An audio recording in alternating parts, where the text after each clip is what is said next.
գործը միանշանակ քաղաքական է, այստեղ երկրորդ կարծիք լինել չի կարող։ Միջալոց այն հանգամանքները, որոնք նշել են այս ճակերտների մեջ քրեական գործում, ոչ մի նոր բան չկա, այսինքն 2018 թվից ինչ-որ գործ կար հարուցված, էլի անհեթեթ պատճառաբանություններով ու ըստ էության ինչ-որ նոր հանգամանք չկա, ինչ-որ նոր բան չի բացահայտվել, այսինքն այն ինչ կա, եղել է, չի թաքցվել ոչինչ, բայց այսպես հիմա եղել է նորից այս քաղաքական հրահանգը, գիտեք նաև նախընտրական շրջանում Նիկոլ Փաշինյանի կողմից եղել է հրահանգը եւ վերջերս նաև ազգային ժողովում, այսօր քաղաքական հրահանգի, քաղաքական հերթական գործնա, շինծու գործնա, իսկ օրինակ իմ տուն այն պատճառաբանությամբ, որը մտել են, ուղղակի նախաքննական գաղտնիք կա երևի, ուղղակի կատարյալ անհեթեթություն է, էլի այն պատճառաբանությունը, որը գրել են, որը այս դատարանում կարծեմ ինչ որ դատավոր նաև հաստատել է, դա այսինքն այդ սանկցիան տվել է խոզարկության, ուղղակի անհեթեթություն է, ինչ որ ձևական պատճառներով դատարանը կնիքը դնում է ու գալիս են այսպես առավոտ գիշերով դիվադատար են անում երեխեքի մնացածին։ Ելույթից հետո անմիջապես հաջորդ օրը տեղի ունեցավ այս գործընթացը, ինչ կասեք։ Գիտեք, կարծում բոլորն էլ տեսել են, ես չեմ պատկերացնում էլի ոնց է ամենաբարձր մակարդակով օրենք են ընդունում ԵՄ գնալու հետ կապված, խոսում են նաև երեք հայտարարվեց դրա մասին, որ այսպես կուրսը դեպի Եվրոպական միություն է, բայց երկրի ղեկավարը փաստացի աթոռը զբաղեցնող մարդը վարչապետի կանգնում ասում ամենաբարձր ամբիոնից սա պետք է նստի, այն մեկը պետք է ունեզրկվի, չի տեղավորում սա ոչ մի կերպ ժողովրդավարական սկզբունքների մեջ ու չգիտեմ նույն եվրոպական այս երկրների ներկայացուցիչները, որ այսպես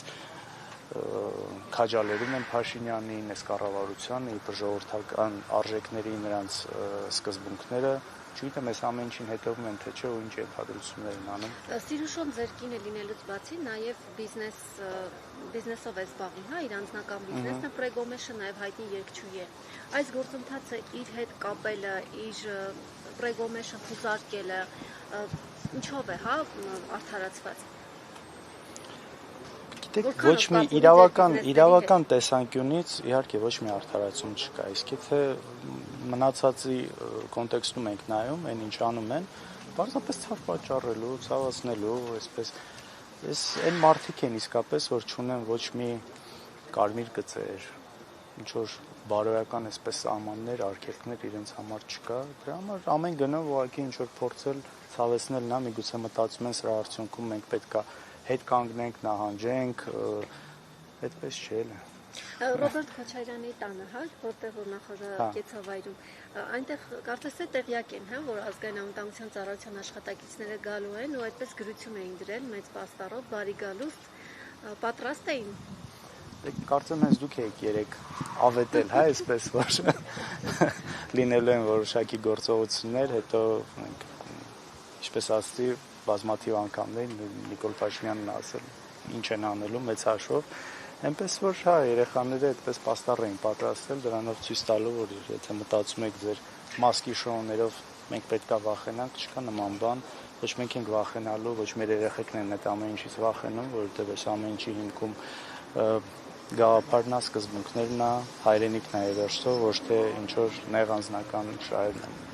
Պարոն Քոչարյան, ես ճիշտ եմ հասկանում, որ դուք այս քրեական վարույթում որևէ դրվագով չեք հասնում, ուղղակի որպես ընտանիքի անդամ, հա, որպես երկրորդ նախագահի որդի, հա, Սեդրակ Քոչարյանի եղբայր, դուք ձեր տուն են նաև մտել խուզարկելու։ Այս ճիշտ ենք հասկանում, թե նախաքննական գաղտնիքով ում կա, ոչ չեք կարող ասել։ Դա է, հա, ըստ երևույթին զուտ այսպես թղթերով իմ տանը ինչ որ բան էին փնտրում, որը ոչ մի ձև չէր կարող իմ տանը լինել, այսպես ասեմ, դա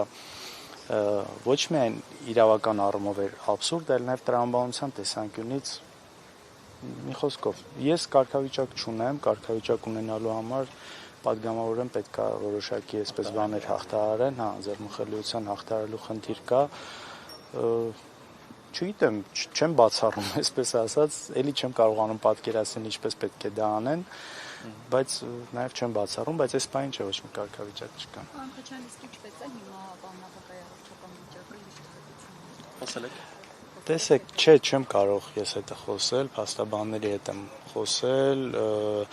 բժիշկները իրենք են ասել, որ պետք է այս բանը լինի հսկողության տակ, ինչպես այսօր ցերեկն ասացի, մոտ 2 շաբաթ առաջ ստենտավորվել էր հայրս ու խիստ ցուցում կար 1 ամիս լինել այսպես հանգիստ, ստրեսի նաև հսկողության տակ։ Եվ այսօր առավոտյան այդ դեպքերից հետո, ինչպես գիտեք, ժամը 7-ին եկել են եւ տարել են, այսինքն չեր հասցրել ոչ նախաճաշել, մնացածը երևի այս օրվա այսպես ընթացքը բերեց նրան, որ նաև ճնշման հետ կարծեմ խնդիրներ առաջացան եւ մյուս մասով մի խոսքով բժիշկները այսպես ասացին, որ պետքա լինի հսկողության տակ։